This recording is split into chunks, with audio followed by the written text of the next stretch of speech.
ला राहते मी.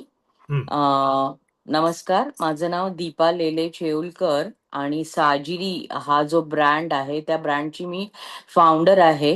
गेले 12 वर्ष मी साजिरी हा ब्रँड, जो की पारंपरिक साड्या आणि आपल्या सणा समारंभाला लागणाऱ्या ज्या वस्तू असतात त्या सगळ्या बनवते आणि ग्राहकांपर्यंत पोहोचवते. 10,000 प्लस माझे ग्राहक आहेत आणि विलेपार्ले ईस्ट इथे हनुमान रोडवरती 2 दालनं आहेत माझी. ठीक आहे. सर, अजून अजून हां, काही आणि अपेक्षित आहे? तुम्ही तुम्ही हा ज्या प्रोग्रामला जॉइन झालाय, तिथे हा हा. तुम्ही कुठला रोल तुम्ही घ्यायची तुमची इच्छा आहे? तुम्ही किती वेळ देऊ शकाल? आणि तुमचं जे काम करताय त्यासाठी इतर वुमन एंटरप्रेन्योरना तुम्ही गाईड करणं वगैरे ही जबाबदारी घेऊ शकाल का? म्हणजे मी जसं ह्याच्यात मेन्शन केलंय की आपण ऑनलाईन घेणार आहोत हो, आणि काही हो, प्राथमिक फक्त 2 दिवसाचं ट्रेनिंग असणार हो, आहे. हो, सो हो. ॲज ऑफ नाव मी आता तरी त्याच्यासाठी ओके आहे ओके आहे. आणि मनापासून इतरही बायकांना हेल्प करायची इच्छा आहे आणि त्याचबरोबरीने आपणही त्याच्यात काही शिकतो.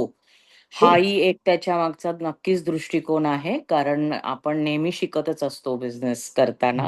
येस. सो असा हा साधारण उद्देश आहे माझा sir. No, that is very nice. So मी असं कन्सिडर करू का, की तुम्ही अ, तुमच्या स्वतःच्या अनुभवातनं आपल्या बायकांना म्हणजे आत्ता तुम्ही साडी किंवा ड्रेस मटेरियलशी रिलेटेड करताय, पण कुठलाही बिझनेस कसा बिल्ड करता येईल, हे तुम्ही स्वतःच्या हो. अनुभवातनं लोकांना सांगाल, हे सांगू शकाल. त्यातल्या एखादीला जर गाईडन्स हवा असेल, तर तिला तुम्ही वन हा. टू वन गाईडन्स देऊ शकाल. आणि आपण पुण्यामध्ये जो एखादा 2 दिवसाचा जो आपण बूट कॅम्प घ्यायचा म्हणतोय फॉर फॅसिलिटेटर्स, त्यांनाही तुम्ही हम्म. मदत करायला पुण्यापर्यंत ट्रॅव्हल करायची 2 दिवस तुमची इच्छा आहे, रेडीनेस आहे. Am I correct?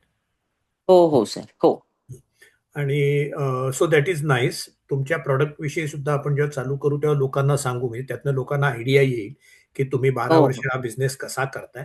तुम्ही एक्सपोर्टमध्ये आहात का लोकलीच विकताय आता माल फक्त? एक्सपोर्ट ॲज सच मी नाही चालू केलंय, पण जगभरातनं म्हणजे प्रोडक्ट्स माझे पोचतायत आता. पोचतात पोचतात हो हो तुमच्याकडे हो पोचतात. हो. Okay, so that is very nice. आणि तुमची, if I can ask, educational background किंवा बाकी वर्क एक्सपिरियन्स काय आहे? मी home science with arts diploma आणि इव्हेंट मॅनेजमेंट केलेलं आहे. हम्म. आणि त्यानंतर 9 वर्ष मी ॲडव्हर्टायझिंग एजन्सीमध्ये जॉब करत होते. आणि ॲडव्हर्टायझिंग एजन्सीचा खूप म्हणजे पॅन इंडिया मी काम करत होते. Parle products private limited, Mahindra and Mahindra अशा हम्म. मल्टीनॅशनल कंपनीज बरोबर मी काम हम्म. केलेलं आहे. बरं. BTL ॲक्टिव्हिटीज, प्रमोशनल ॲक्टिव्हिटीजमध्ये. आणि हम्म. त्यानंतर माझ्या मुलाच्या 10वीच्या वेळेला काही कारणास्तव मला जॉब सोडून मी त्याच्या अभ्यासाकडे लक्ष देण्याकरता 2 वर्ष घरी होते आणि त्यानंतर मी माझा हा ब्रँड सुरू केलाय सर. सो तुमचा ऍडव्हर्टायझिंग मधला एक्सपिरियन्स सुद्धा लोकांच्या कामी येऊ शकेल. हो 100%. हो सर. 100%. हो. ओके. पण अर्थात तो वेळ वेगळा होता. आता डिजिटल ऍडव्हर्टायझिंग मध्ये जी जोर होता तो तेव्हा नव्हता कदाचित. पण आय एम बरोबर. Sure you must have developed those skills which you can yes. Also pass it on to our students. Correct? Yes. Okay. Yes sir. Thank you. Thank you very much. Thank you very much. Yeah. तुम्ही thank you. Drop